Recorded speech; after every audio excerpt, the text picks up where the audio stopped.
महाप्रज्ञ गुरवे नमः। गुरवे नमः, गुरवे नमः।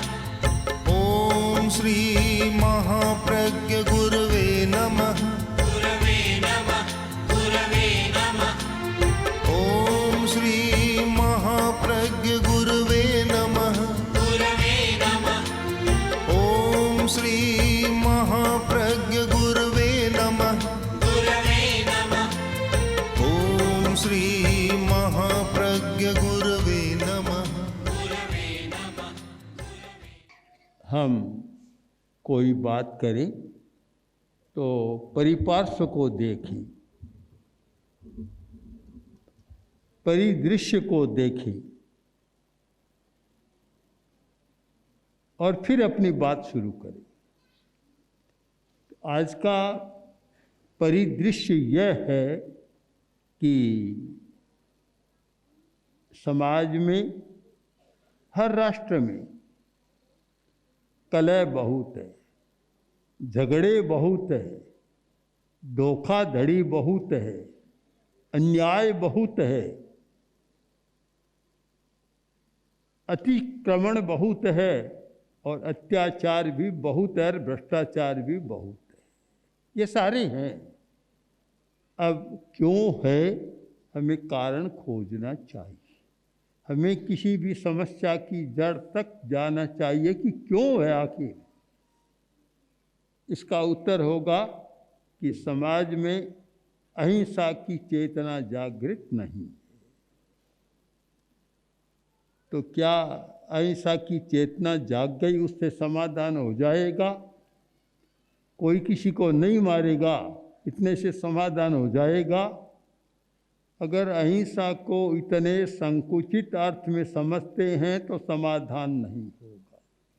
हम अहिंसा को व्यापक संदर्भ में, व्यापक परिप्रेक्ष्य में समझने का प्रयत्न करें। भगवान महावीर ने जो अहिंसा का दर्शन दिया बहुत विशाल है और अभी तक भी बहुत प्रयत्न करने पर भी उसकी पूरी व्याख्या नहीं हो सकी है।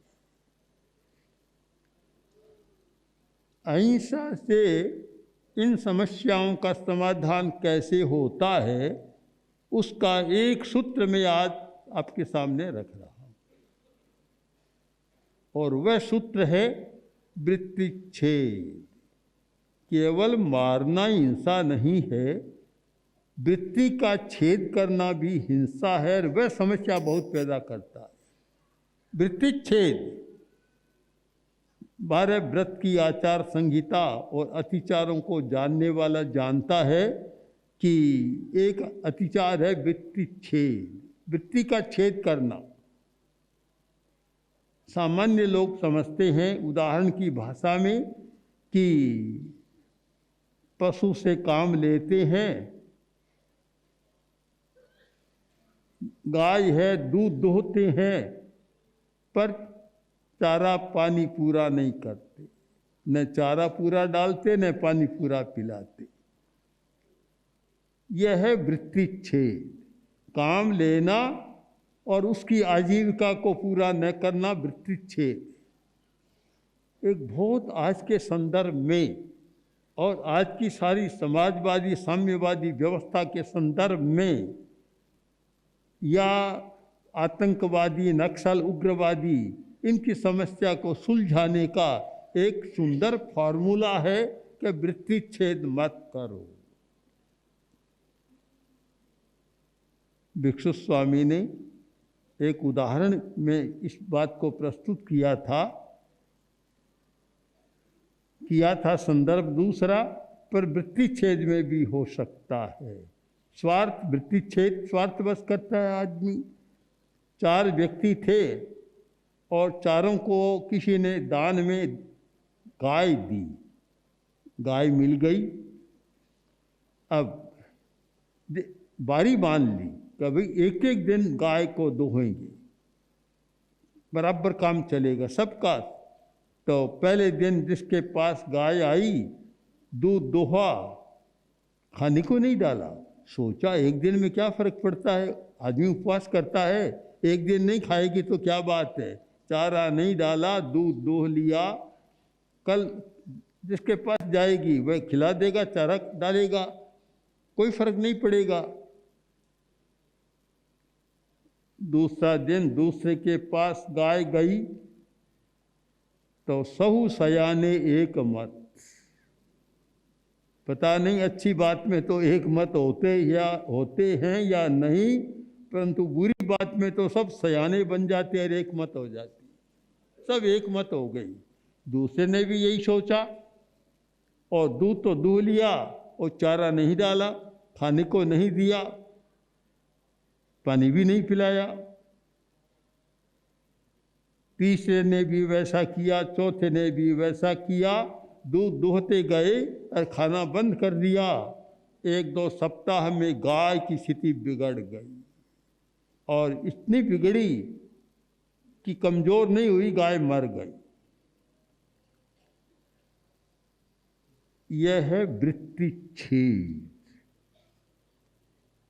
अगर दूध लेते हैं तो एक अधिकार है कि आप उसे चारा डालेंगे, पानी पिलाएंगे, तब तो न्याय है। चारा लो और दूध उसे खाने को मत दो, यह है अन्याय। यह जितना अन्याय होता है यह वृत्ति छेद की भावना से होता है, और वृत्ति छेद के पीछे स्वार्थ की भावना है कि ज़्यादा लूँ दूँ नहीं, बस लूँ ज़्यादा दूँ नहीं। कल एक पुस्तक मेरे हाथ में आई, गिविंग, जिसका हिंदी अनुवाद किया गया। पुस्तक पर टाइटल है कि देने का आनंद। जब मैंने पुस्तक देखी, गिविंग, क्लिंटन की, पूर्व राष्ट्रपति, अमेरिका के राष्ट्रपति की पुस्तक, क्लिंटन की पुस्तक देखी, टाइटल पढ़ा, गिविंग भी अच्छा लगा, हिंदी वाला भी अच्छा लगा, पर मन में आया कि देने का आनंद तो कम लोग लेते हैं, लेने का आनंद तो बहुत आता है। देने में आनंद कहाँ, लेने में तो आनंद है, बहुत तैयार है लेने को। ये जो एक वृत्ति है हिंसा की, एक तो प्रत्यक्ष हिंसा कि किसी को मार दिया, सताया, वह प्रत्यक्ष हिंसा है। ये परोक्ष हिंसा है, ये सूक्ष्म हिंसा है, पर यह बड़ी हिंसा को जन्म देने वाली हिंसा है। बड़ी हिंसा को जन्म देते हैं। कर्मचारी है, नौकर है, काम ज़्यादा लो और दो कम, यह वृत्तिच्छेद है। उसकी आजीविका का विच्छेद करना है कि काम तो लेना और देना कम। अब व्यवस्था बस बेचारा क्या करे, करना पड़ता है, पर यह हिंसा को बढ़ाने वाली मनोवृत्ति है। आज एक नया शब्द चल पड़ा है, मानवाधिकार। मानवाधिकार, ये मानवाधिकार शायद इसीलिए सामने आया कि आदमी वृत्तिच्छेद करता है, दूसरे के हक को छीन लेता है, और इसीलिए समस्याएं पैदा हो रही है। 2 भाई है और एक भाई काम कर रहा है और दूसरा भाई कम जाता है, परदेश या कलकत्ता या और जगह कम जाता है। तो एक भाई अच्छा व्यापार कर रहा है, चला रहा है, दोनों साथ में है। कुछ वर्षों बाद यह आया कि आपका एक पैसा नहीं है, इतना कर्जा है, आपके जमा एक भी पैसा नहीं है, हम आज से अलग अलग। यह कहानी नहीं बता रहा हूँ, सच्ची घटनाएं मेरे सामने आई है, अनेक घटनाएं आई है। अभी यहाँ आने के बाद भी आई। एक व्यक्ति ने अधिकार कर लिया और वह कुछ नहीं दे रहा कि तुम्हारा यहाँ कोई हक नहीं है। यह है वृत्तिच्छेद। बराबर का हिस्सा है 4 भाइयों का, पांति होती है, तो जो कोई होता है सशक्त, अधिक ले लेता है, दूसरों को देता है या नहीं भी देता। यह है वृत्ति का छेद करना। आज की समस्या पर आप ध्यान दें तो उसके पीछे आपको लगेगा कि ये वृत्ति छेद यानी दूसरे की आजीविका का विच्छेद करना, इसके कारण हिंसा, कलह, कारागृह बहुत बढ़ रही। हम अहिंसा के सूक्ष्म स्वरूप को समझने का प्रयत्न करें। केवल मार दिया और हिंसा हो गई इतने तक अटके न रहें। दूसरे के अधिकार का हरण न करें, दूसरे के स्वत्व का, जिस पर जिसका अधिकार है उसका हरण न करें। एक मजदूर ने पूरा काम खेती का संभाला और खेती फसल पक गई। अब खेत का मालिक है, वह सारा उसका अधिकार हो गया। उसे तो जो थोड़ी बहुत मजदूरी मिलती है वह मिलती है, कम मिलती है। और आज जैसी महंगाई के ज़माने में पूरा पेट भी नहीं भरता, पर उसकी कोई चिंता नहीं, मेरे घर में ज़्यादा आ जाना चाहिए। यह वृत्ति छेद है, यानी वृत्ति छेद और क्रूरता।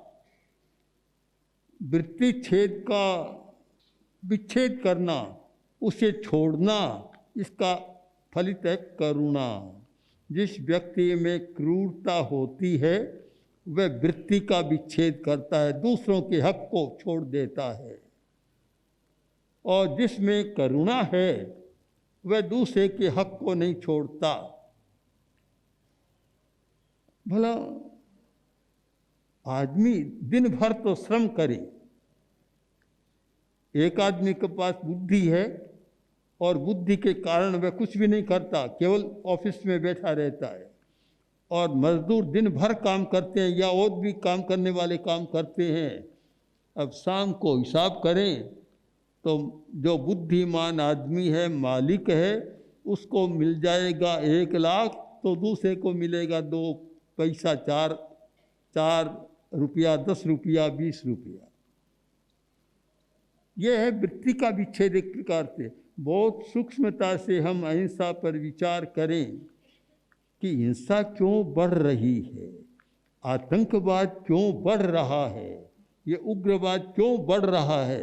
उसके पीछे हिंसा है, और वे मारने वाले हिंसा नहीं, बिना मारे मारने वाली हिंसा। यह वृत्ति का विच्छेद, आजीविका का विच्छेद है।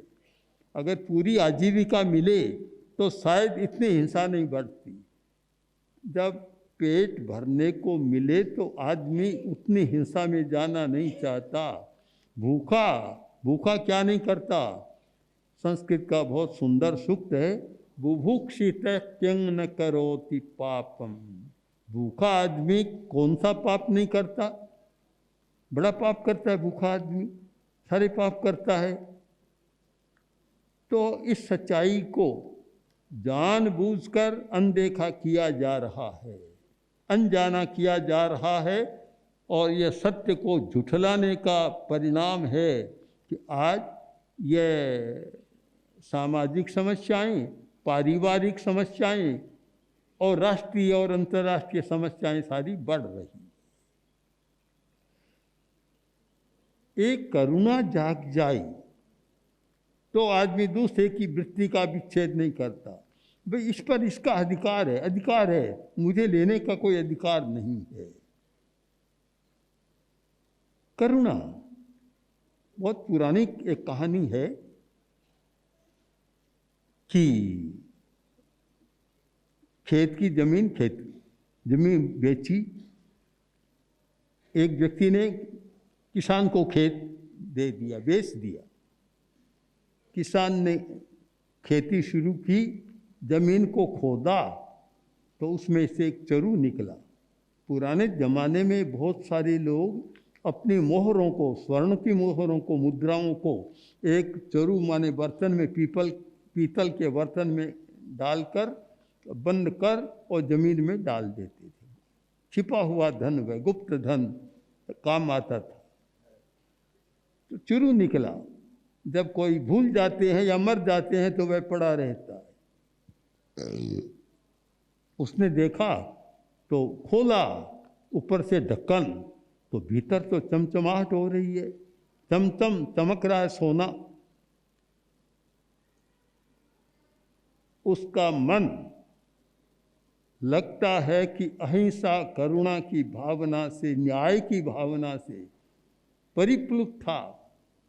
वह गया उस मालिक के पास, जाकर बोला कि शेठ जी, आपने ज़मीन बेची थी, उसमें मैंने खुदाई की तो एक सोने का चरु निकला है, सोनइयों का, आप आए और उसे ले लें।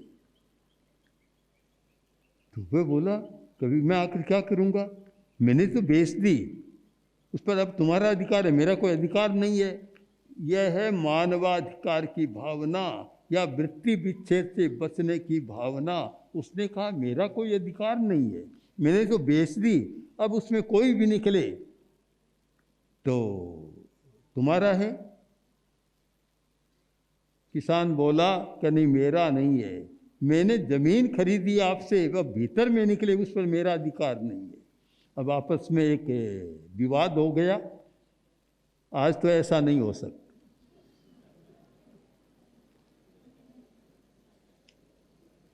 किसान कहता है इसे मैं नहीं रखूँगा, और साहूकार कहता है मैं नहीं लूँगा, मैं नहीं रखूँगा।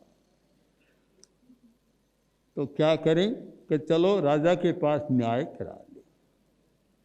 अब राजा के पास गए, सारी कहानी सुनाई, और बोला, सेठ बोला कि राजन, मेरा कोई अधिकार नहीं है। और यह किसान कहता है मेरा अधिकार नहीं, तो खुदाई से जो निकले उस पर राजा का अधिकार होता है, आप उसको स्वीकार कर लें। तो राजा बोला मेरा कोई अधिकार नहीं, मेरा अधिकार नहीं है, क्योंकि जमीन तुम्हारी थी, इसको बेच दी, इसने खुदाई की निकल गई, तो इस धन पर मेरा भी अधिकार नहीं। अब एक विवाद बढ़ गया। राजा कहता है इस पर मेरा अधिकार नहीं है, और किसान कहता है मेरा अधिकार नहीं है, और साहूकार कहता है मेरा अधिकार नहीं।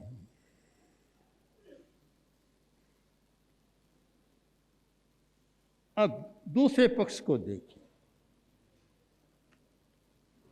यह है अहिंसा की नीति और वृत्ति विच्छेद से बचना। कभी मेरा हक नहीं है, मेरा अधिकार नहीं है, मैं नहीं लूँगा, चाहे कितना ही धन है, पर बिना अधिकार का एक पैसा भी नहीं लूँगा मैं। एक ऐसी मनोवृत्ति है, यह अहिंसा की मनोवृत्ति, करुणा की मनोवृत्ति।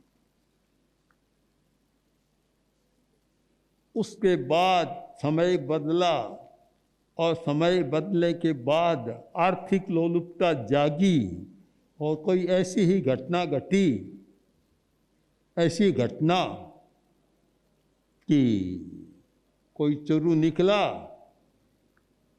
और तो किसान के मन में आया कि मेरा अधिकार है इस पर, तो क्यों ज़मीन मैंने ले ली।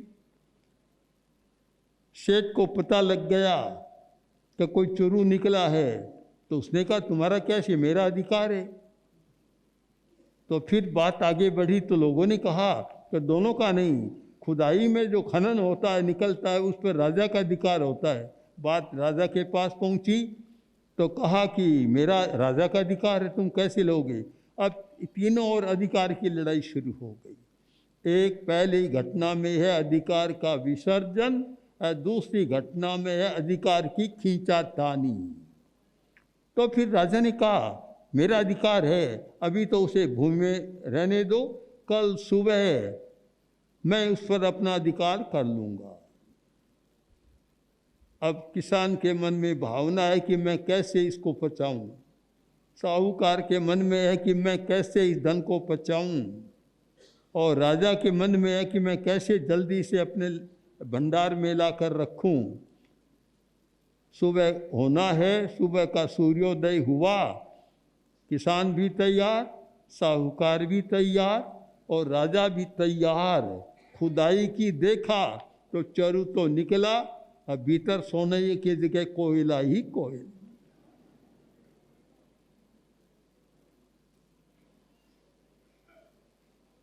आज की वर्तमान विश्व की समस्या, वर्तमान राष्ट्र और समाज की समस्या और परिवार की समस्या पर विचार करें तो बात समझने में कोई कठिनाई नहीं कि यह जो अनधिकार पर अपना अधिकार करना या वृत्ति का विच्छेद करना, यह एक हिंसा है। इसमें अन्याय होता है, क्रूरता, दूसरे के साथ एक शोषण, दूसरे का यह शोषण, अन्याय सारा वृत्ति विच्छेद की भावना से चलता है। हम अहिंसा के इस सूक्ष्म दर्शन को, सूक्ष्म तत्व को, सूक्ष्म स्वरूप को समझें और इतने में करें कि जिस पर मेरा हक नहीं है वह मेरा नहीं है और मैं दूसरे की रोटी को छीन रहा हूँ, यह भी एक अन्याय है। ये करुणा की चेतना जाग जाए तो एक बड़ा समाधान है वर्तमान की समस्याओं का, युग की समस्याओं का, ये अहिंसा की चेतना के जागने पर होने वाला समाधान। और आज तो लगता है कि पहले वाली हक वाली बात तो दूर, हक का विसर्जन करने की बात, किंतु सब अपना अपना अधिकार जमा रहे हैं कि हमारा अधिकार है। यह अधिकार जमाने की और यह वृत्ति विच्छेद करने की भावना, इसने समस्याएं पैदा कर रखी है और इसी कारण कलह, कराग्रह, लड़ाई, झगड़ा, बलात्कार, छीना झपटी, चोरी, डकैती, अपराध, ये सारे खुलकर खेल रहे हैं, बढ़ रहे हैं। अगर हम आज इस अणुव्रत सप्ताह, चेतना के उद्बोधन का सप्ताह है, इसमें अहिंसा पर सूक्ष्म दृष्टि से विचार करें और उसका अनुशीलन करें तो शायद समाज की बहुत सारी समस्याओं को सुलझा सकते हैं। ओम। ओम श्री महाप्रज्ञ गुरवे नमः।